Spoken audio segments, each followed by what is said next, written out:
Miles to Go wasn't just an ESPN miniseries about Les Miles' first year as Kansas football coach.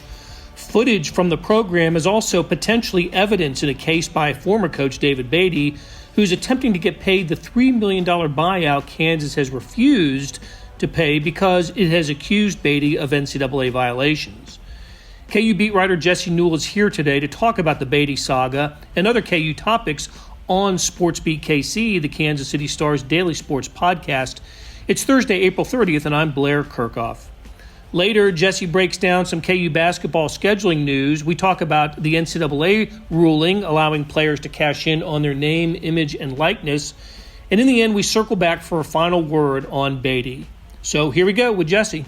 Hey, Jesse, how you doing? Doing good, Blair. How about yourself? I'm doing fine. It's been a while since we've talked. So I wanted to, there's a few items that need addressing, and I wanted to start with this idea. Who'd have thought that the next episode of Miles to Go could possibly include, a Kansas controversy? I want to see the first episode of season 2 to see if Miles to Go will include the practice footage from the first season, the controversial practice footage. Tell us about what's going on with KU football and the David Beaty lawsuit. Yeah, it's sort of a saga, a soap opera happening when there aren't sports happening. So I think it's getting a little bit more coverage now just because of that. But to sort of go back before we go forward, I just kind of want to explain, because I know a lot of people, I'm talking about this like everybody knows what's going on, but probably 90 or 95% of the people I'm talking to right now don't understand or have the backstory of what happened. So basically going back, and we'll make this very brief, but David Beaty, went whatever it was, 6-42 with Kansas. He was fired contractually, what we call without cause. So he didn't have, things wrong with him, violations. Basically, this is what happens when you have a football coach who doesn't win. Charlie Weiss, KU paid his buyout. Turner Gill, KU paid his buyout. So David Beaty had a $3 million buyout, was expected to get that. KU in exit interviews found out that there potentially were violations committed by Beaty's staff and potentially Beaty after they had fired him without cause. They alerted him that maybe that they would be investigating that and maybe fire him for cause. And about a year later, they told him, yes, they were going to fire him with cause, which gave them the right to withhold his $3 million buyout. So David Beaty is suing Kansas Athletics basically for his $3 million buyout to say, hey, you don't have, you shouldn't be able to go back and put the toothpaste back in the tube. You fired me without cause. I served my role as Kansas football coach. It might not have been successful, but you didn't have a contractual reason to not give me $3 million.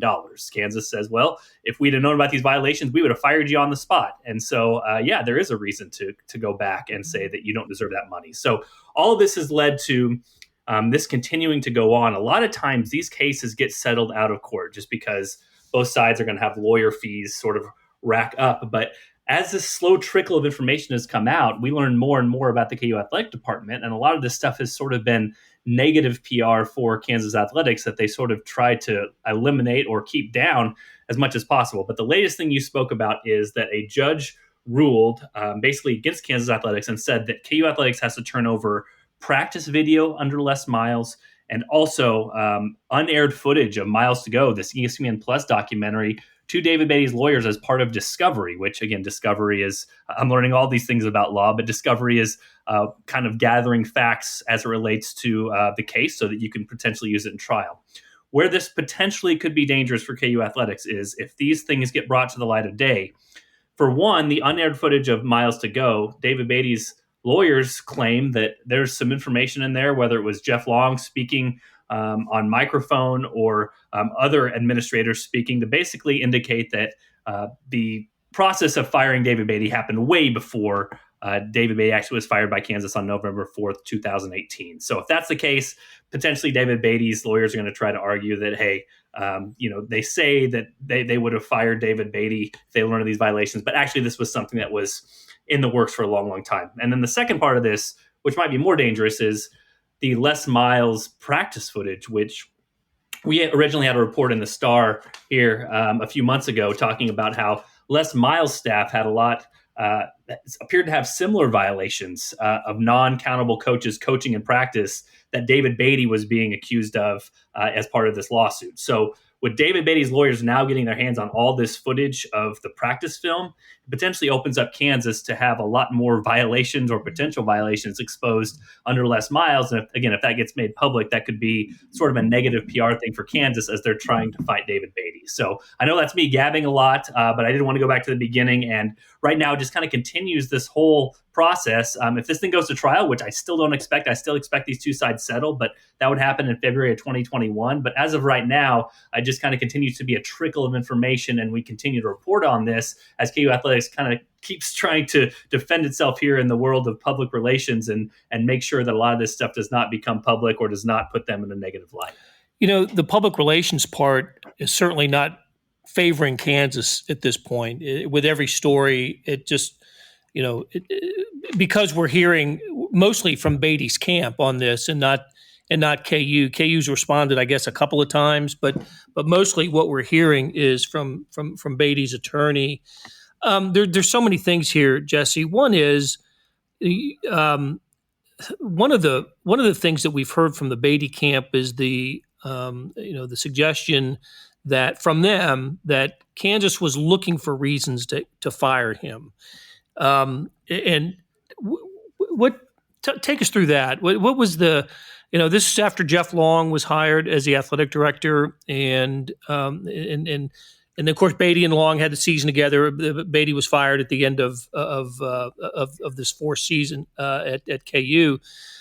But then you started hearing from Beaty's camp that there were Kansas was looking for reasons to fire Beaty, to get out of the $3 million contract. Yeah, so this is sort of complicated, but a lot of what you're talking about, Blair, comes from a deposition that was made public and unsealed from Matt Beaty. So I know we've got multiple Beatys here, which makes things confusing, but Matt Beaty is the former head of the Williams Fund, which is the fundraising arm for KU Athletics. And no relation. Let's say that. No relation. No relation, yeah. Matt Beaty is B-A-T-Y and David Beaty is B-E-A-T-Y. Matt Beaty is no longer with KU Athletics. He was asked to resign because of by Jeff Long early in his tenure. So obviously that's part of the story as well. But Matt Beaty spoke about in his deposition when asked to basically say that what he testified under sworn testimony was that KU did not have the money to pay David Beaty, and yes, that they were looking potentially for ways to get out of that buyout. And so part of this, it seems like David, again, he's part of a long cycle of losing for Kansas football, and he's also part of a long cycle of KU Athletics trying or potentially having to pay its way out of a coach. And I just mentioned the other ones that KU did pay. KU did pay Charlie Weiss. KU did pay Turner Gill. Those guys, multiple $1 million to go away to start over with this thing. And so it is very painful when you have to pay for an outgoing staff to get rid of them and then to bring in a new staff when you feel like the previous coaching regime didn't do much in the way of wins and losses, which is the case here. But the distinction there, again, is contractually. And so KU contractually, as they originally stated it, they were going to pay David Beaty his $3 million. That was part of the buyout. They didn't have a reason contractually to fire him because him losing games is not a reason to not get his buyout. You know what I mean? If that happened across college football, nobody would ever sign a contract. Nobody would ever become a college football coach. So for them to kind of back up after the fact and say that they received word in exit interviews about a potential violation and then investigated it and then moved, basically to terminate him a different way after the fact, it seems like contractually that KU is allowed to do that. But again, the questioning of whether that would really happen is something else in this case. And so, so that makes things like, how do they treat similar violations under Les Miles? That makes that relevant. It makes it relevant how they're treating a similar case with violations. I mean, the notice of allegations has allegations against Bill Self with level 1 violations, which are even more severe, and the basketball program there. How do they handle him compared to David Beaty? That's kind of what Beaty's team is trying to argue here. And I know I've kind of wobbled away from your original question here, but I think the point of this whole thing is just kind of it's interesting in that fact, which is, yes, Beaty's team is trying to basically say, hey, this was sort of contrived. And it sort of is a big picture important case, I think, for a lot of NCAA teams, because if you think about it, I'll bring up an example, and again, it's sort of unfair here, but think about Danny Manning, Blair. Okay, we've heard reports out there that Danny Manning is leaving Wake Forest, or obviously got fired from Wake Forest, but that his buyout is around $15 million.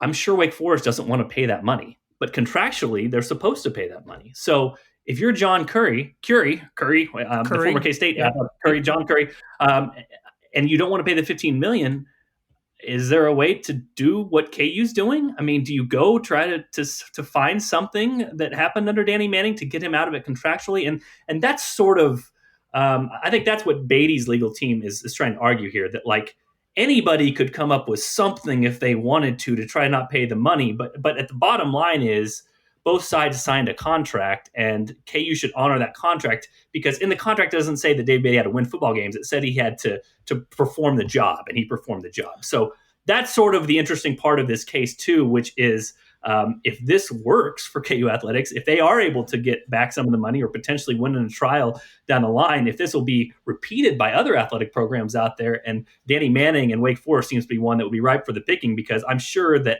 athletic department feels like it made a mistake and certainly doesn't want to pay a $15 million buyout. Right.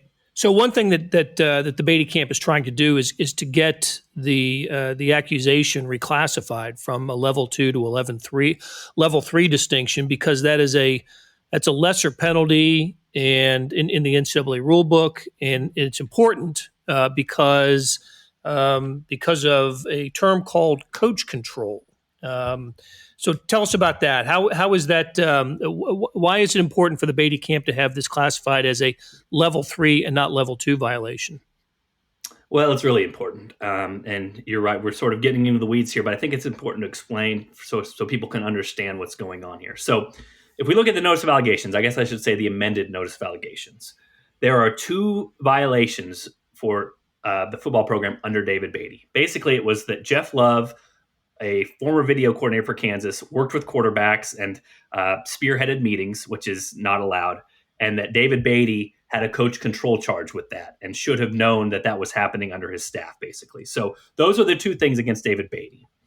The one that got amended, which it seems like partly due to our story in the Kansas City Star reporting under Les Miles, was a level 3 violation. And it basically said kind of a similar thing where coaches who aren't allowed to coach football players were doing so under Les Miles' regime, but that doesn't give a coach control charge.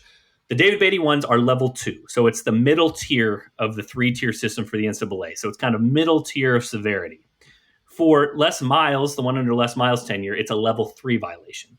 Why it's so important, the distinction between level 2 and level 3, and this is why it was in David Beaty's response to the NCAA, is level 3 violations do not have coach control charges. So if we are going to pin a violation directly at the feet of David Beaty here, okay, the only thing that you can get at is that he did not properly monitor his program when a video coordinator potentially was overseeing quarterback meetings. If that gets if that gets classified as a level 3 violation, though, then David Beaty's violation by definition should go away. It should just be a single level 3 violation for Kansas football. And that would be very important for the Beaty camp, because basically then KU wouldn't have much of a ground to stand on to say that David Beaty committed violations. You could simply just say that one of his former video coordinator committed a violation, and that would be that. So again, it's sort of getting into the weeds about the distinction between those 2 things there, but that's the reason Beaty's team so much wants that to be classified as a level 3, or wants the NCAA to determine that, because if that actually is the case, then basically it takes the onus off of David Beaty, and he could kind of be free and clear of any charges moving forward. It's not only important for him in his legal case and potentially for what his fight is against Kansas, but could be important for him for down the road when he's trying to get employed by other schools out there, because all of a sudden an NCAA violation would no longer be associated with him. Well, and he has been trying to get other jobs, and he looked like he had one lined up at Texas, and that fell through, and there's a suggestion that it fell through. Well, not a suggestion. It's in the the Beaty camp says that Jeff Long got in touch with the Texas athletic director Del Conte and basically torpedoed the Beaty's opportunity with Texas, saying that he committed a major violation and you need to be careful hiring him. Texas didn't hire him, and Beaty has not been in football since then, at least not at the college level.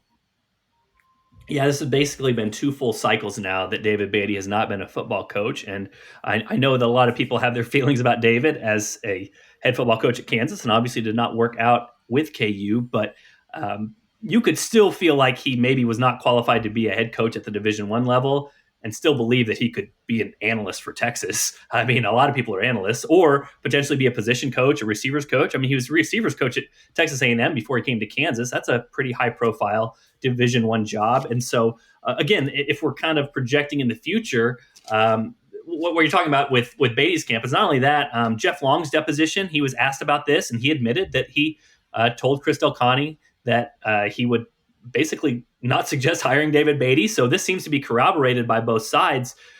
So for projecting in the future, potentially there, David Beaty could have an argument or potentially a filing, in the future that could try to sue for lost wages or for not being able to get a job after the fact, just because it seems like with both sides corroborating the fact that at least there was a conversation there between Jeff Long and Chris Del Conte that happened that talked about not hiring David Beaty because of his potential NCAA violations. That might have led to David Beaty not getting a job down the line and losing future income when it's been stated out there that he's right now living in Austin because he figured he was going to get a job there. So sort of interesting after the fact there too. So we'll kind of keep an eye on that as well to see if that changes things down the line. But it definitely could, because not only if you're looking at potentially suing for the $3 million buyout or the $3 million buyout in lawyers' fees, you could potentially tack on top of that some lost wages. And that might be something that a jury could at least look at for David Beaty if he were to refile his lawsuit.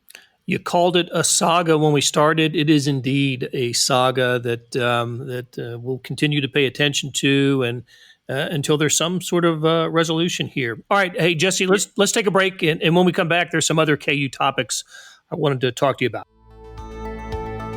Hey, it's Blair.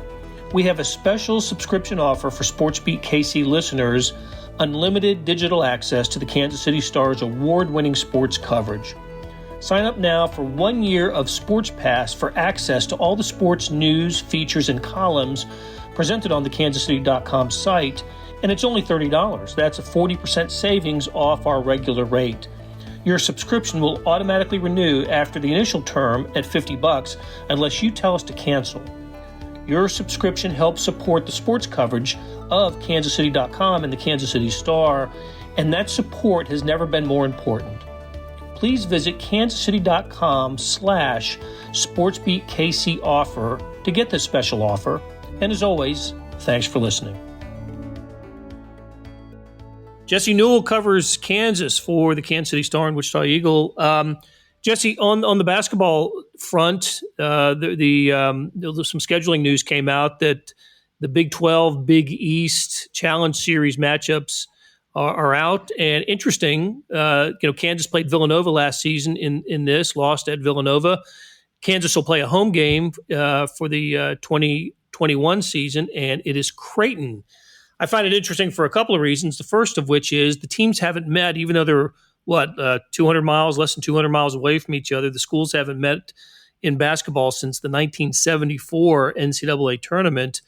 But also, as Gary Bedore wrote, there is a Creighton player who's very familiar with Kansas basketball. In fact, Mitch Ballack was offered by KU out of Eudora High School. That should make it interesting, shouldn't it?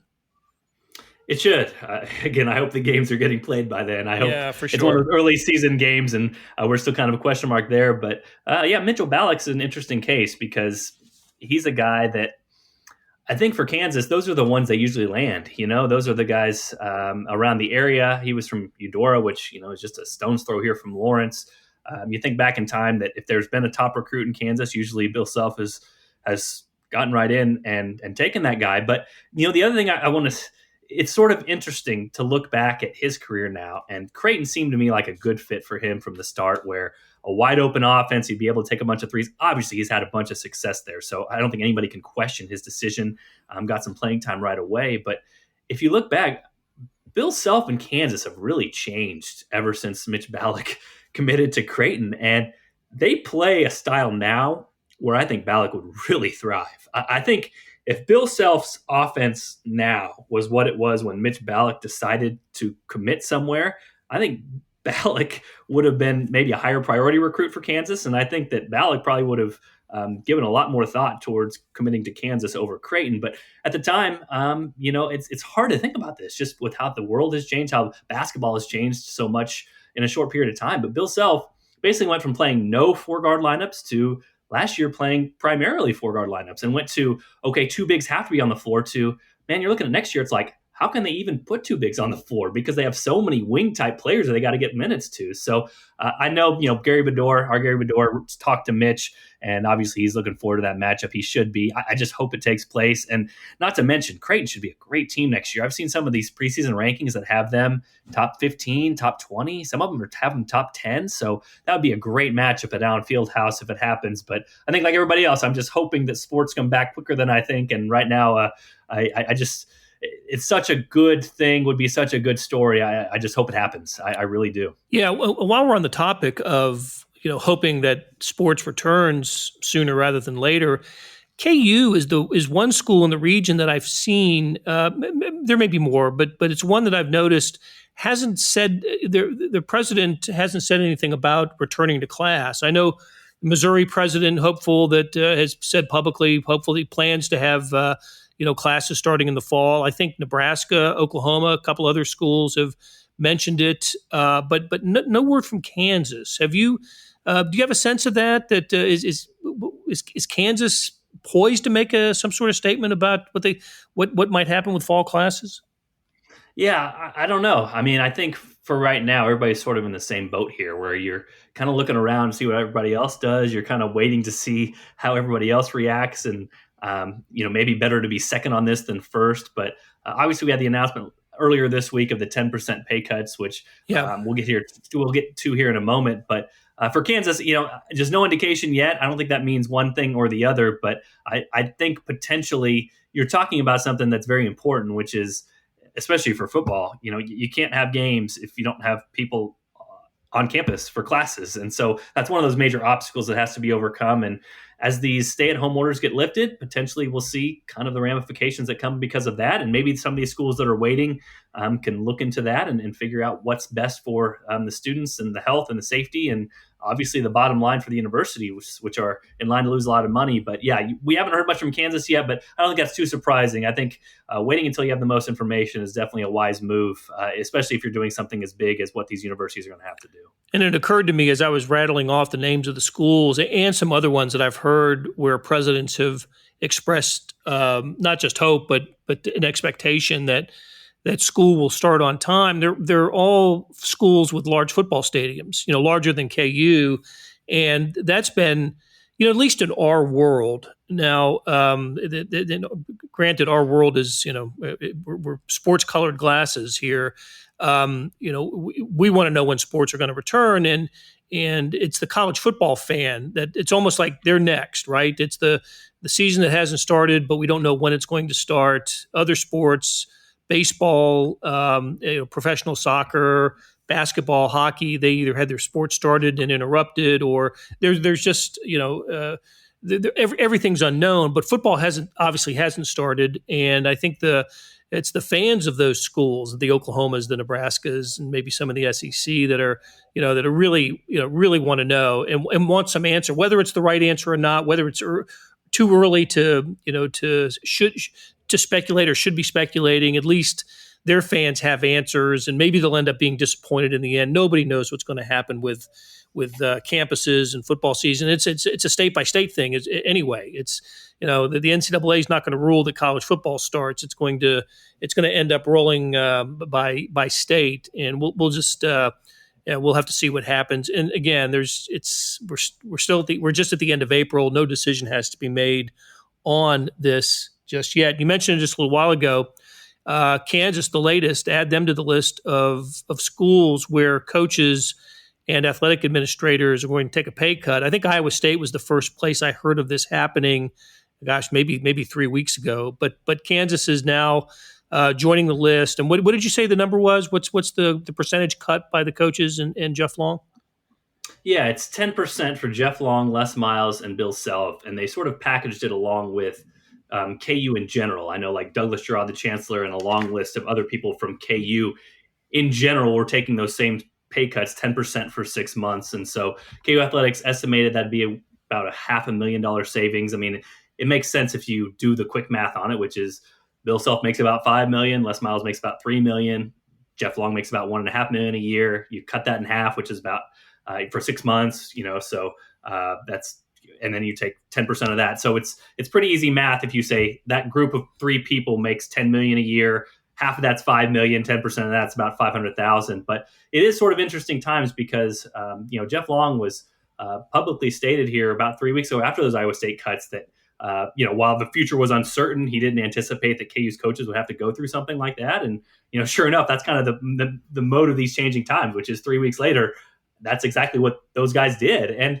I think it gets a little bit twisted. I mean, I think it's easy for people to be cynical or skeptical out there, to be like, oh, well, look, the multimillionaires are out here taking 10% cuts. We shouldn't be bending over backwards and praising them. And I mean, I understand the sentiment to an extent, but this is a voluntary thing to help out the athletic program in a time that's going to be difficult. And I can assure you, for Bill Self, he doesn't want any publicity from this. He does not want this to be broadcast across the world to make him look like a good guy. But obviously, this is a time where KU Athletics needs to make the budget. So, that's the step that's taken now. We'll see if more steps have to be taken. I would assume that they would have to be. And that's why football is so important, because of the TV revenue, because of the fan revenue. And if that can't happen, then, I'm thinking more cuts will have to be made.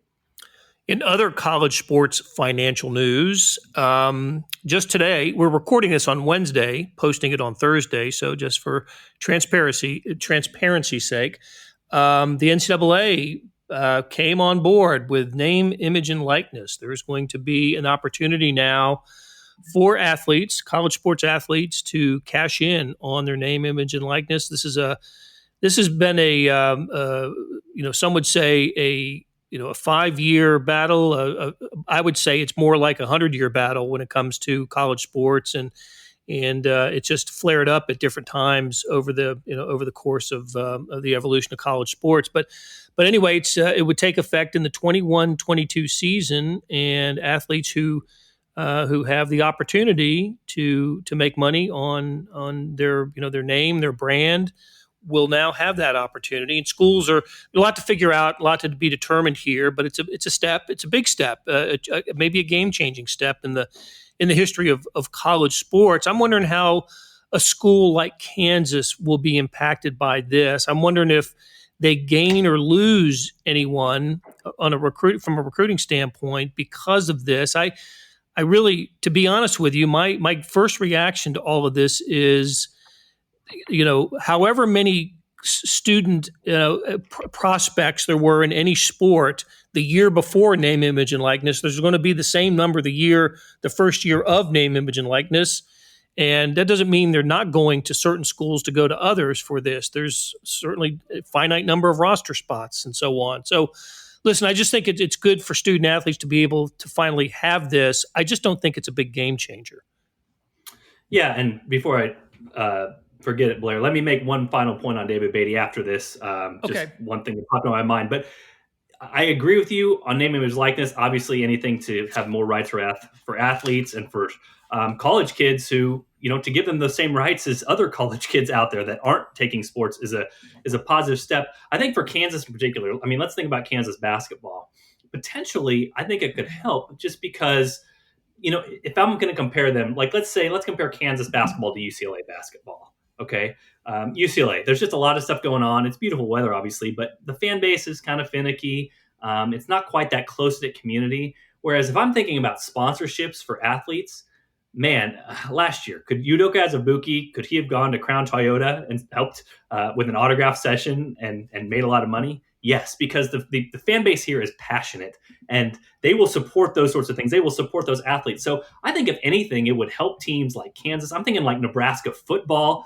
Those people really, really care about their teams. They really, really care about their athletes. And I would think potentially the opportunity there for these sorts of sponsorships with athletes might be greater than some of the bigger markets where these college teams can get lost a little bit. And I know people argue like, well, this can be a recruiting advantage, but let's be honest about this. I mean, it's already a recruiting advantage. I mean, Right. Alabama in football already gets all the top recruits. Kansas in basketball, they already get. I mean, if you look at the top 10 in basketball every year, how many years are Kansas, Kentucky, Michigan State, and Duke not in the top 10? It doesn't happen very often because most of these players go to the best spots for them, and most of those places are the ones we just mentioned. So, is it going to help certain schools? Yes. Should it help certain schools? Probably. Is it still going to be an unfair game played by these teams? It already was an unfair game. So, yes, I think it's a good positive step to be able to have these kids have more rights and make more money off their name, image, likeness, and be able to be paid for some of these sorts of things they weren't in the past. And again, lots of details to be worked out, but this seems like a good first step. Well said, Jesse. Let's wrap it up with a final thought on David Beaty. Yeah, I just think both sides have something to lose here. I talked about most of these things get settled. That's still the case. If these things go to trial, the lawyer fees go up monumentally. So a lot of times these things get settled before that happens. But for David Beaty's camp, what you have to lose? Well, the obvious part is $3 million. And that's a big payday considering that in the future, he'll probably just be either a position coach or a coordinator, and that wouldn't make as much money. So him waiting out on this and potentially losing in front of a jury trial, that's a risk. But for Kansas, there's a couple other things to kind of be wary of. Number one, we reported earlier that Beaty's lawyers sent out a subpoena to TJ Gassnola. That could be bad for Kansas if that testimony is out there, just because the NCAA, according to its new rules, can use any of those transcripts and could potentially use that against Kansas in this upcoming NCAA case that obviously is going to be on KU's radar and is a landmark case when it comes to the NCAA. So KU has hired a lot of lawyers to try to make sure that they can cover that. And right now, everything that TJ Gassnola has said has been in a transcript. So KU has had months and months and months to prepare for that. If TJ Gassnola is in a new deposition that becomes public, that potentially could be a problem for Kansas. And like I said before, the other problem for Kansas is this Les Miles video. If it happens in practice, if there are more violations that David Beaty's lawyers find that become public, potentially they could go back and re-amend the notice of allegations or have another one or have more things brought to light. And so there's a lot of danger there for Kansas's side to maybe potentially want to get this thing settled and make this go away. The NCAA case cannot go away with money. They're going to have to defend themselves. They're going to have to do the best they can. This one, it probably can go away with money. And so if KU kind of looks at the big picture wise, what they want to do, they might come to a conclusion that, hey, this isn't worth the battle right here. You settle this thing, you take care of it, and you make sure that your NCAA case does not get impacted or affected by something that happens in this David Beaty case. But I guess we'll see. Again, this has gone on longer than I thought it would, and this continues to battle on. And the two sides also might be a little bit used to sports. I said a lot of these things get settled out of court because that's how court proceedings happen. But, Jeff Long and David Beaty, they might be used to a scoreboard. They're sports guys. You know what I mean? Like after 60 minutes, there's a winner and there's a loser. And a jury trial would determine a winner and a loser. I think potentially, though, my guess would be that cooler heads would prevail and that both of these guys would come to a settlement somewhere in between. But if that doesn't happen, then obviously this jury trial would be of a lot of interest to a lot of people. And like I said, that would include the NCAA, and I'm not sure that potentially that's something that Kansas would want with this huge, huge landmark NCAA case coming up here in the next few months. Right. I think both parties want this to go away. I just think, the Beaty camp wants its payday out of this, and we'll see we'll see how long Kansas endures this fight, because that's what's happening. They're battling, and you're right. There's competitive nature here, but I think Kansas would be best served to have it go away, and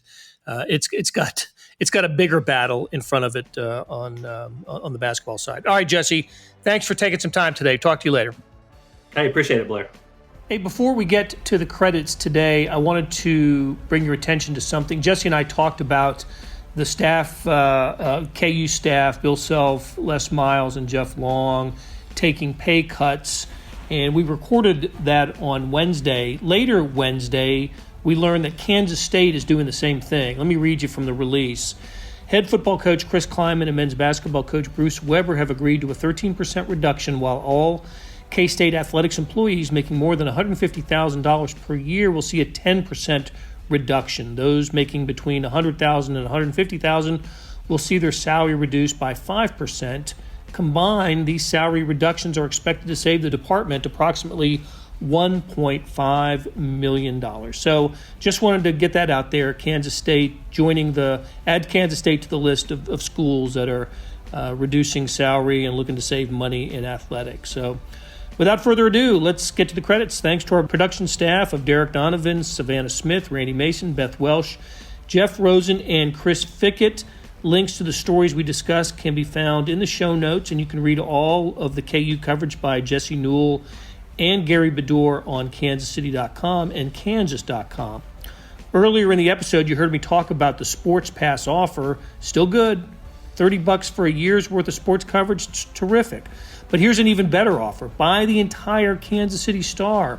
Sports, news, features, commentary, analysis, the whole enchilada. You get all the stories written by my richly talented colleagues. The details can be found at account.kansascity.com/subscribe. That is account.kansascity.com/subscribe.